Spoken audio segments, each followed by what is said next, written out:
विराग सागर जी मामन राज की, पट्टाचार्य भगवान गुरुवर विशुद्ध सागर जी मामन राज की।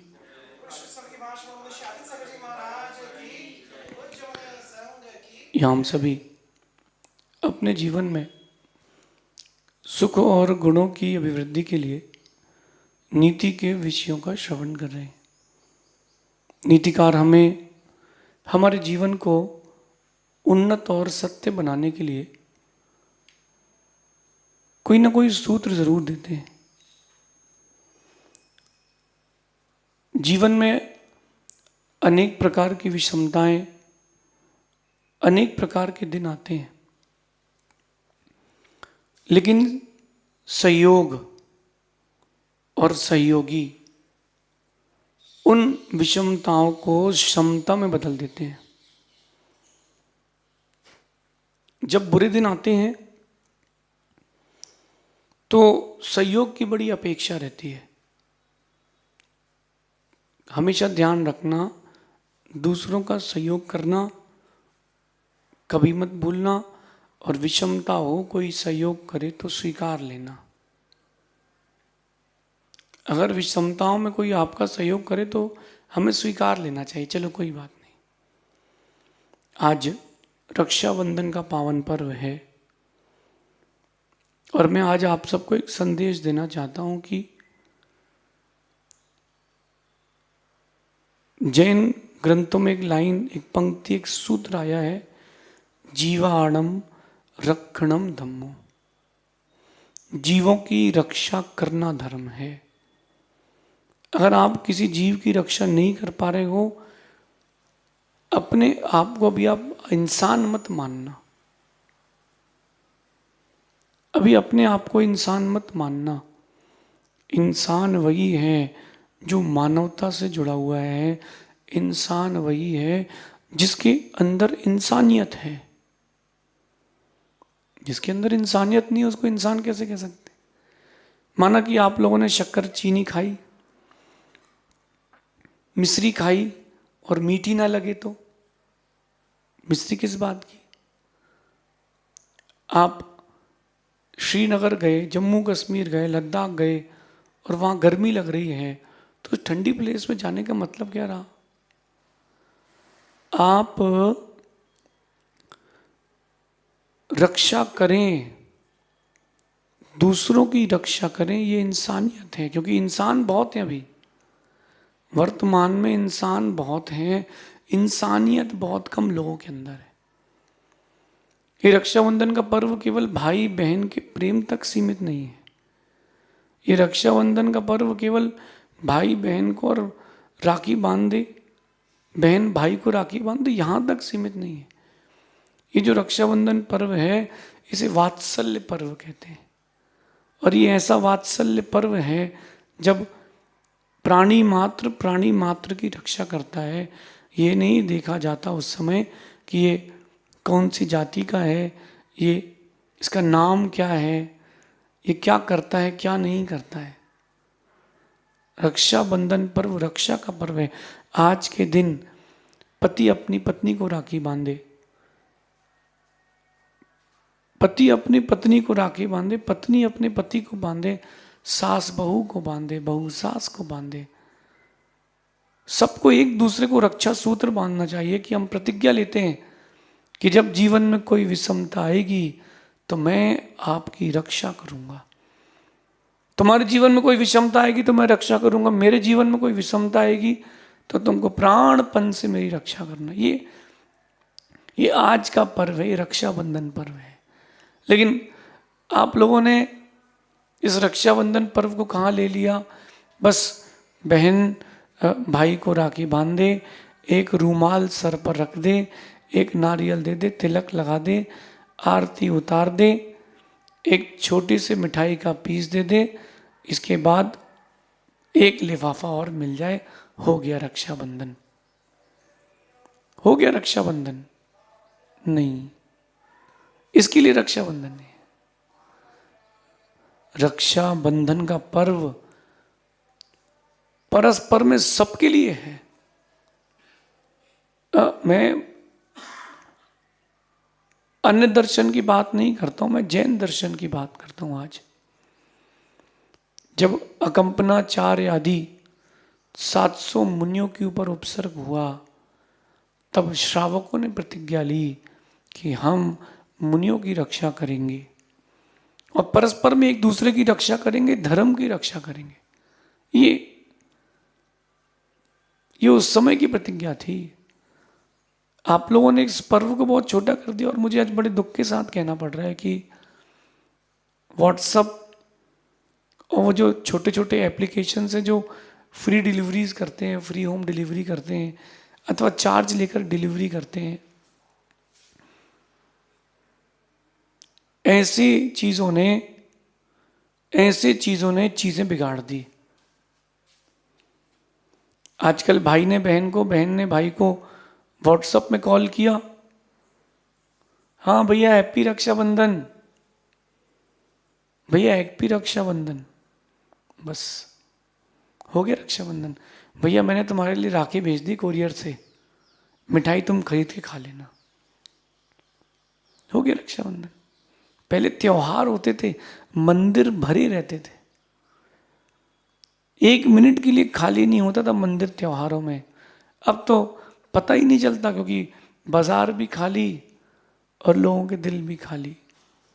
होता ये है कि व्यवहार खत्म होते जा रहे हैं, इसलिए त्योहार भी खत्म होते जा रहे हैं। आज की नीति को बड़ी गहराई से समझना।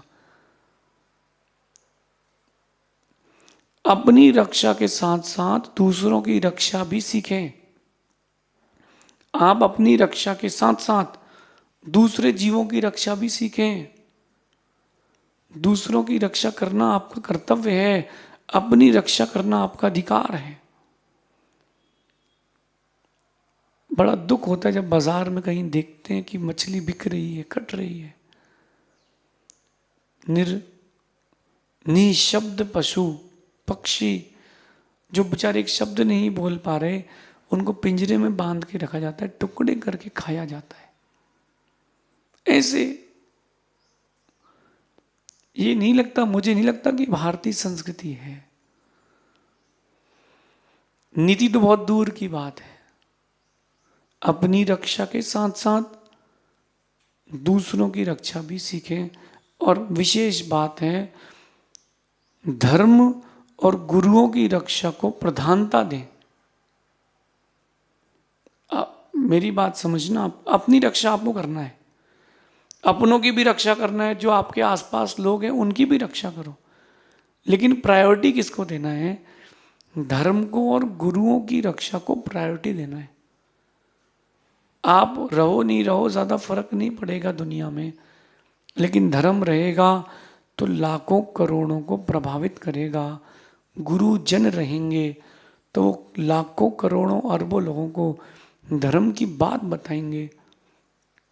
क्यों ना हम अपने जीवन को इस सूत्र से बांधें कि जब कभी धर्म पर, गुरु पर और देश पर आंच आएगी, हम अपना सर्वस्व निछावर कर देंगे।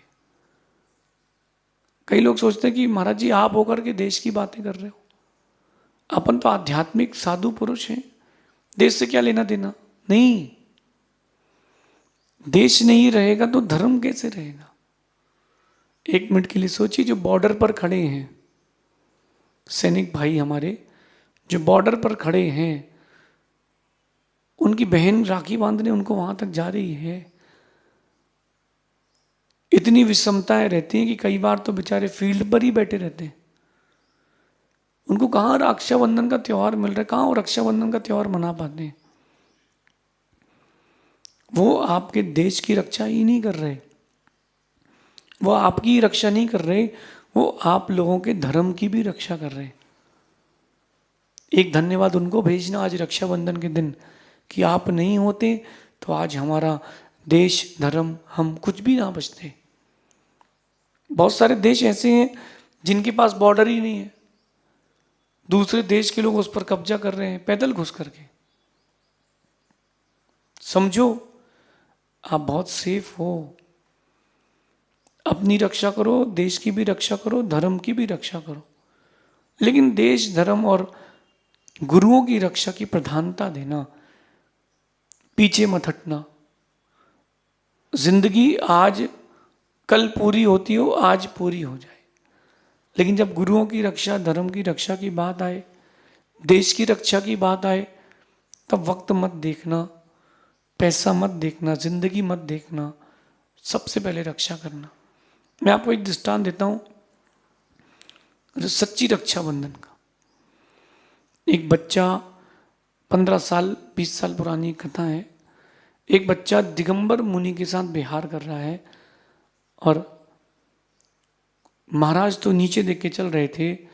उसने देखा कि पीछे से गाड़ी आ रही है और वो हिट एंड रन करके जाएगी, कोई पापी है। मुनिराज थे और वो बच्चा था, पूरा संग पीछे था, साइड में एक तरफ था। सोचता है क्या करूं क्या करूं। उसके पास सोचने के लिए 1 सेकंड से भी कम समय था। उसने महाराज जी को, मुनिराज को धक्का दिया और वो रोड के दूसरी तरफ गिरे और गाड़ी उस बच्चे के ऊपर से निकल गई। ऑन द स्पॉट वो बच्चा खत्म हो गया। वो आदमी तो गाड़ी को ठोक के भाग, वो व्यक्ति को ठोक के भाग गया, ना उसका नंबर मिला ना कुछ मिला। वो जंगल का इलाका था। लेकिन अब देखना, उस बच्चे ने किसी को राखी नहीं बांधी, लेकिन धर्म और गुरु की रक्षा में वो बच्चा सर्वोपरि निकला। आप होते तो ऐसा कर पाते क्या? आप तो अपनी लाइफ बचा के भागते। उस बच्चे ने सोचा कि मैं तो, मेरी जिंदगी किस काम की है, अगर गुरु रहेंगे तो मेरी जिंदगी काम की है। ऐसे लोग मरण के बाद भी बहुत लंबी आयु वाले स्वर्ग में देव होते हैं। लंबी आयु वाले देव होते हैं स्वर्ग में, क्योंकि उसने अपनी रक्षा का विचार नहीं किया, पहले गुरु की रक्षा का विचार किया। आज धर्म की रक्षा के लिए अपन क्या कर रहे हैं? आज धर्म की रक्षा के लिए अपन क्या कर रहे हैं? आप सोचिए, आज अपने परिवार की रक्षा के लिए क्या कर रहे हैं? माता पिता अगर बच्चों को वक्त नहीं दे रहे हैं तो वो धर्म की भी रक्षा नहीं कर रहे, परिवार की भी रक्षा नहीं कर रहे।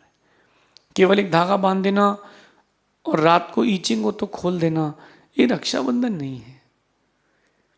अगर धागा बांधने से रक्षाबंधन हो जाती तो फिर क्या बात थी? अपन तो धागे की, आप लोग तो धागे के ही कपड़े पहने हो। कई लोग प्रतिष्ठान पे धागा बांधते हैं, कई लोग मंदिरों के गेट पे धागा बांधते हैं, कई लोग अपने घर पे तिजोरी पे बांधते हैं। बांधो जहां बांधना है, लेकिन सिर्फ अपने आप को धागा बांधने तक सीमित मत रखना। अपने अंदर भावना भी लाना। देखो, इंडियंस लोग ऐसे हैं कि उनकी भेड़ चाल चलती है, जहां एक मुड़ा वहीं सब मुड़े। अपने आप को सच्ची रक्षा बंधन से जोड़ें। क्या है सच्ची रक्षा बंधन? आज समझ लें। सच्ची रक्षा बंधन क्या है? धर्म की रक्षा करना, गुरुओं की रक्षा करना, ये सच्ची रक्षा बंधन है। आप लोगों को तो डर लगता है कि अगर पत्नी ने पति को बांध दी राखी तो भाई बहन हो जाएंगे। नहीं, एक दूसरे के धर्म की रक्षा करना ये आपका कर्तव्य है। एक दूसरे के व्रतों की रक्षा करना ये आपका कर्तव्य है। लेकिन आपने रक्षाबंधन को एक बहुत अलग ही फेस में ले गए। कुछ लोग इसको बिजनेस देखते हैं, कुछ लोग इस त्योहार को बिजनेस देखते हैं, कुछ लोग देखते हैं छुट्टी का दिन है, एक दिन रेस्ट कर लेते हैं। कुछ बिरले धर्मात्मा पुण्यात्मा लोग हैं जो इस दिन को वास्तविकता में उन्नयन का दिन देखते हैं। मैंने देखा है बहुत लोग हैं दुनिया में, लेकिन कुछ ही लोग हैं जो धर्म और गुरुओं के लिए अपना जीवन समर्पित करते हैं। बहुत कठिन होता है अपनी इच्छा को मारना, बहुत कठिन होता है सबके बीच में रह करके प्रायोरिटी देना। धर्म को प्रायोरिटी देना बड़ा कठिन काम है। आज मैं आप लोगों से बोलता हूं कि एक नियम ले लो, तो लोग बोलेंगे नहीं महाराज जी नियम नहीं ले पाएंगे। लेकिन मैं नियम आपको बोल रहा हूं, अपनी स्वेच्छा से लेना। जब कभी धर्म और गुरुओं पर आँच आए, देश पर आँच आए, छाती सामने करके खड़े रहना। देखो, कोई मेरी बात को बुरा ना माने, लेकिन अगर देश के प्रधानों को देश की चिंता होती तो देश आज इतनी बुरी हालत में नहीं होता। पता आपको, चाइना इंडिया के बाद आज़ाद हुआ,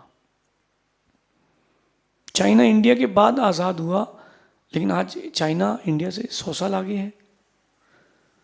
बहुत सारी ऐसी कंट्रीज है जहाँ डिक्टेटरशिप चल रही है, तो 10% पब्लिक डिक्टेटरशिप पसंद नहीं करती, बट 90% पब्लिक खुश है क्योंकि उनको 2 टाइम का भोजन और सर पे छत मिल रही है।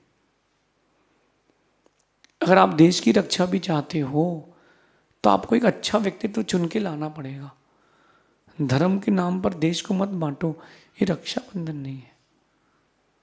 आप सोचिए बड़े दुख के साथ कि जो गाय के नाम पर वोट लेते हैं, राम के नाम पर वोट लेते हैं, वो विदेश में जाके बड़े खुशी खुशी बोलते हैं कि इंडिया बीफ एक्सपोर्ट में टॉप है। क्या है ये? देश की रक्षा नहीं, धर्म की रक्षा नहीं है। कुछ ही लोग हैं जो कर पाएंगे देश की, धर्म की, गुरुओं की रक्षा, और मैं चाहता हूं कि आपका नाम उनमें से आए जो देश, धर्म और गुरु की रक्षा करें। उनमें अपना नाम आना चाहिए। आप जिसको तीनों में से जिसको प्रायोरिटी देना चाहते हो दो, लेकिन हमारी लाइफ में तीनों इंपॉर्टेंट है, तीनों इंपॉर्टेंट है। ऐसा नहीं कि आपकी फैमिली इंपॉर्टेंट नहीं है, आप इंपॉर्टेंट नहीं, मैं ये नहीं कह रहा हूं। आप भी इंपॉर्टेंट है, आपकी फैमिली भी इंपॉर्टेंट है, बट लाइफ में कुछ चीज़ों को प्रायोरिटी देके चलना चाहिए। ये नीति आपके लिए त्योहार और व्यवहार का सही महत्व सिखाएगी। कहते हैं धागा बांधने से किसी की रक्षा नहीं होती, धागा बांधने से किसी की रक्षा नहीं होती। अगर धागा बांधने से रक्षा होती तो फिर तो कोई बिना राखी बांधे भी, धागा बांधे भी तो रक्षा कर ही रहा है ना। धागा बांधने से किसी की रक्षा नहीं होती। समर्पण, उस वस्तु, उस व्यक्ति के प्रति समर्पण करने से उसकी रक्षा होती है। अपने गुरु के प्रति, धर्म के प्रति, देश के प्रति आपका सर्वस्व समर्पण होना चाहिए। सोचने की जरूरत नहीं होना चाहिए, करना चाहिए। आज हमारा सौभाग्य है, हम इतने अच्छे धर्म को प्राप्त कर रहे हैं और फिर हम अपने धर्म की रक्षा में लगे। नीति बहुत काम की है, शॉर्ट है, आपकी लाइफ में गुड चेंजेस के लिए है। हम रक्षाबंधन पर्व को थोड़ा व्यापक बनाएं, धागा बांधने या मिठाई खाने तक सीमित ना करें, फोटो खिंचवा करके स्टेटस में लगाने तक सीमित ना करें। इसको एक गंभीर और गहरे तथ्य से समझें, तो कहीं जाकर के हम देश की, धर्म की, गुरुओं की, अपनी परिवार की, सबकी रक्षा कर पाएंगे। जीवाणम रक्षणम धम्मो, जीवों की रक्षा करना धर्म है और यही रक्षाबंधन की नीति है। ऐसा समझिए। शेष आगे देखेंगे। भगवान महावीर स्वामी की